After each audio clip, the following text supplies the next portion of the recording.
Hello guys, in this video we're going to talk about your oral for GCE O level. I'm going to be focusing on the spoken interaction segment. We will talk about the format of the spoken interaction. We'll talk about how to answer the very first question in the spoken interaction segment as well. And hopefully at the end of the video, you will know how to speak fluently without pausing and confidently. Okay, what is the format that you can expect when you sit for the GCE O level? Okay. For the oral paper, there are two parts. Okay, the first part is obviously your reading aloud, and the second part is your spoken interaction. The allocation of mark for the spoken interaction is 20. The allocation of marks for reading aloud is 10. So that means the spoken interaction is twice as important as the reading aloud when it comes to mark allocation. And what will happen typically before your during your O level is that you will have 10 minutes to read the passage in your reading aloud and to prepare. You'll be given a picture, something like this, at the back of the reading aloud passage, and you're supposed to look at the picture before you go into the exam hall. So 10 minutes of prep time for that. Okay, now once 10 minutes is up, you'll be asked to sit down with your examiner and you have about 10 minutes of exam time. Okay. Oops. Now in this 10 minutes, your strategy is very important. You're given 10 minutes to do both the reading aloud and the spoken interaction preparation. A lot of students spend about 8 to 9 minutes on the reading aloud alone, okay? Forgetting that reading aloud is only half as important as the spoken interaction. So my advice to you is always to spend 3 minutes on the reading aloud in the preparation and 7 minutes on your spoken interaction. Now, what can you prepare for?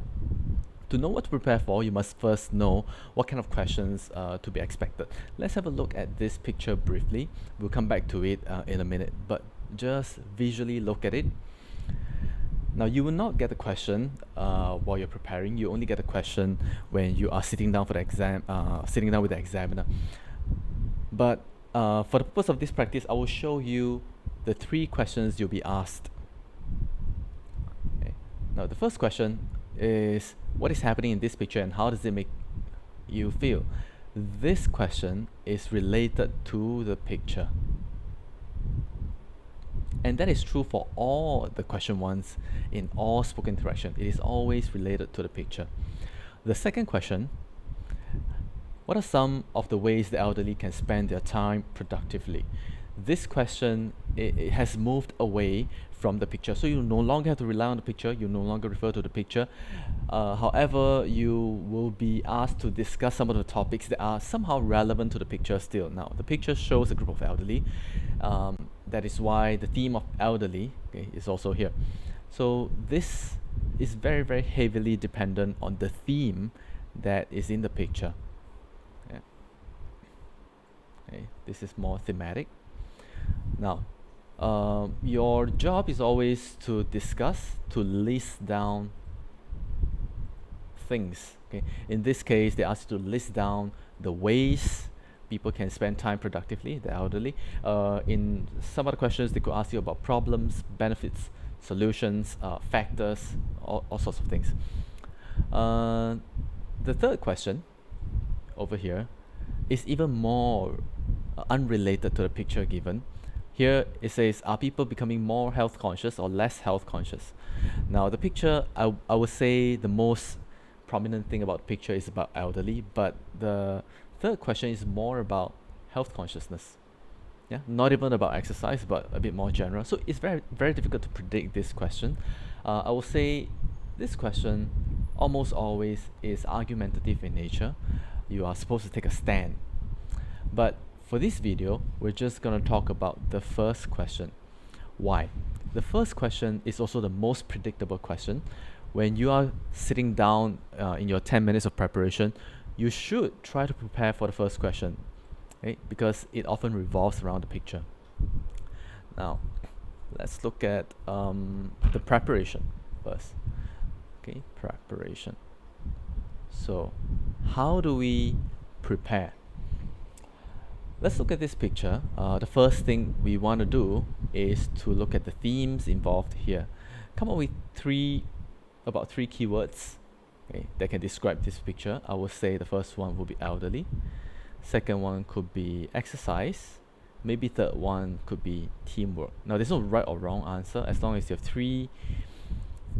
two to three things that you can that can help you guide your thinking later is good enough. The second thing, okay, is to look at the picture and try to describe it. Like if someone were to ask you, someone who has never seen the picture were to ask you, hey, what does the picture show? You should be able to describe the picture. Now, the picture, okay, every picture tends to have a foreground, okay, tends to have a background. So we know that. In the foreground, what do we see here? We see a group of people. Who are these? Okay, a group of elderly people.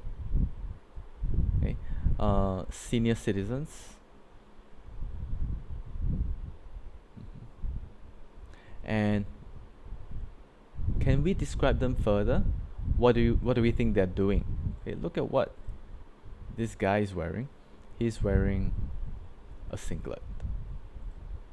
Okay, and so are the rest of them. And he is holding on to a basketball.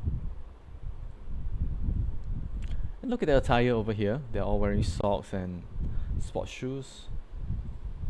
So obviously, they're involved in a very rather rigorous activity.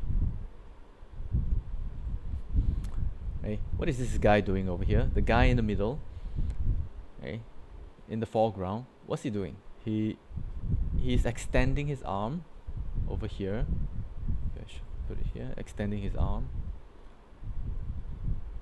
and he is trying to prevent the other player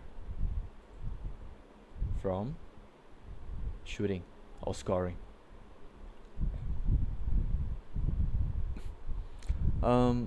Let's look at the other subjects in the picture, this man and this man. Now, we can kind of infer like how they're feeling. I think emotion is a very important thing when it comes to describing a picture with human subjects. Like, what is this person and what is this person feeling? I mean, looking at their facial expression, I can briefly describe it.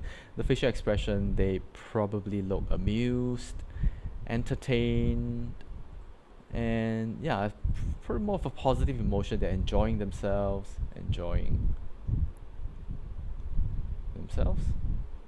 Okay, what about this man? Okay, he probably is enjoying himself as well, but judging from the look of it and what he's doing, he looks rather competitive.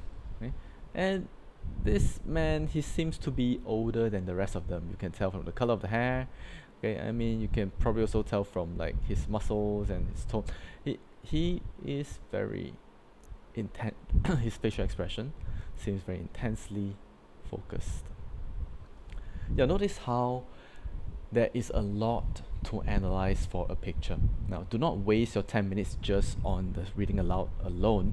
There's a lot you can do for this. Now, the next thing we want to prepare, okay, so the second thing is to describe the picture. The next thing we want to prepare is an anecdote.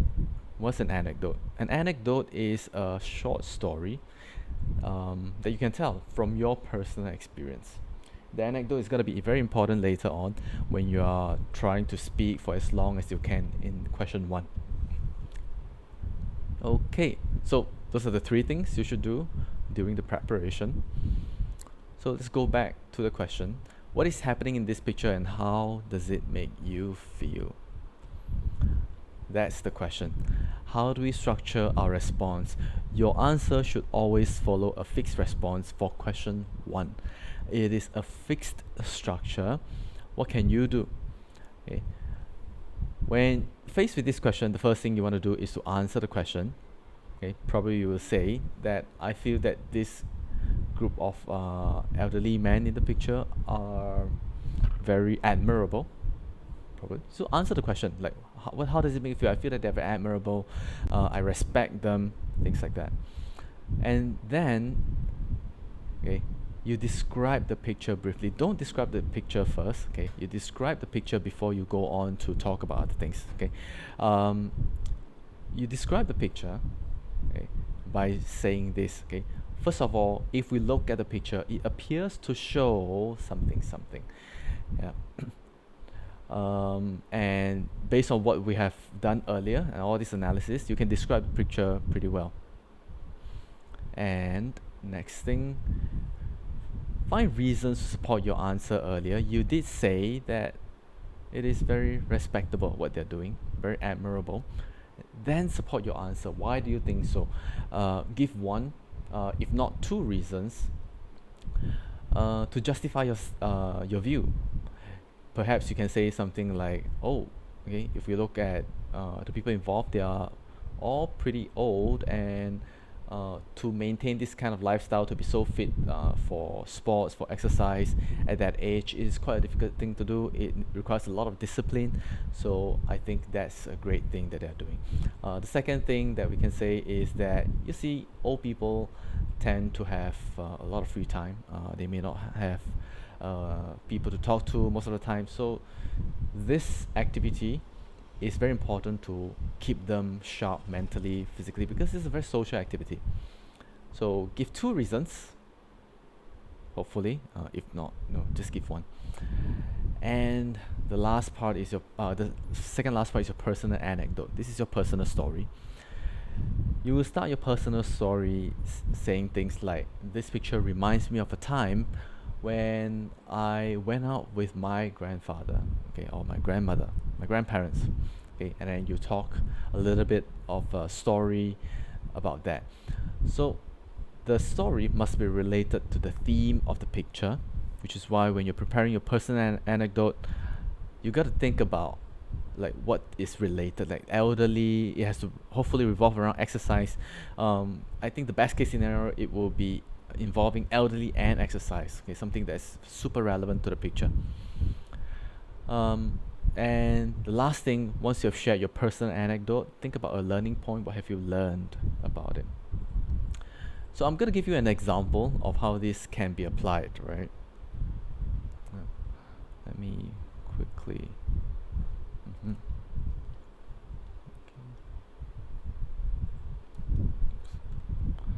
Okay, so again, let's say the question is, what is happening in this picture and how does it make you feel? This is a sample response you can give. I feel that the people in the picture are doing something really respectable.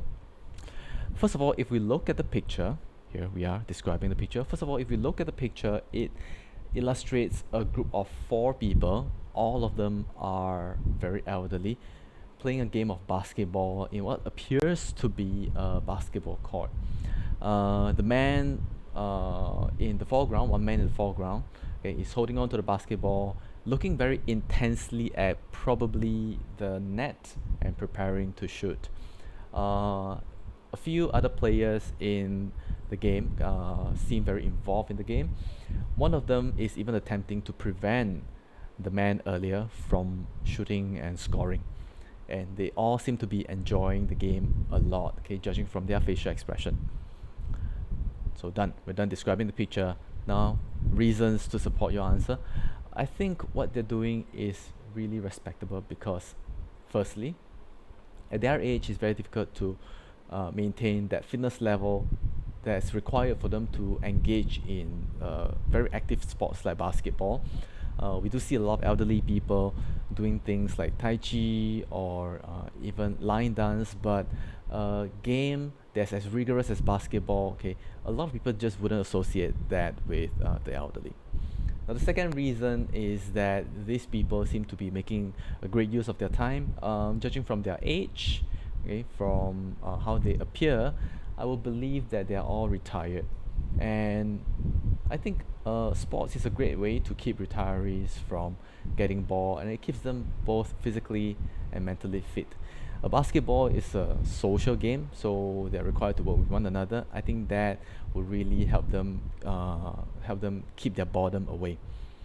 This picture, okay, reminds me of a time when, okay, now I'm entering the personal anecdote here, number 4.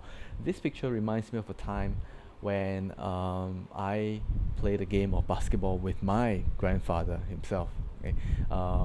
It happened when my grandfather was still able to walk and run, and he took me to the basketball court. Back then, I was only in my primary school. My grandfather was showing me a few tricks in shooting the hoops, and I really enjoyed the game. Great. So that's a personal anecdote, right? Maybe at this point we want to link it to the learning point. What can you learn? On hindsight, for my grandfather to do that was pretty difficult because my grandfather was really old even back then, and he took the time out to exercise all the time to make sure that he stayed fit, to make sure that he was healthy, and I thought that was a great thing to do when we are old. So what I really learned from my grandfather is that no matter how old we are, we should never give up. We should always try to remain healthy. All right, so that basically wraps up this 5-step technique on answering question 1 of your spoken interaction. I hope you can do a practice. Perhaps once you're done watching this video, let me know. I will give you a practice that you can do, and yeah, let me know how you do. In the next video, I'm going to show you guys how to answer question 1, okay, in a more advanced manner, and the subsequent videos, okay, we will talk about question 2 and 3.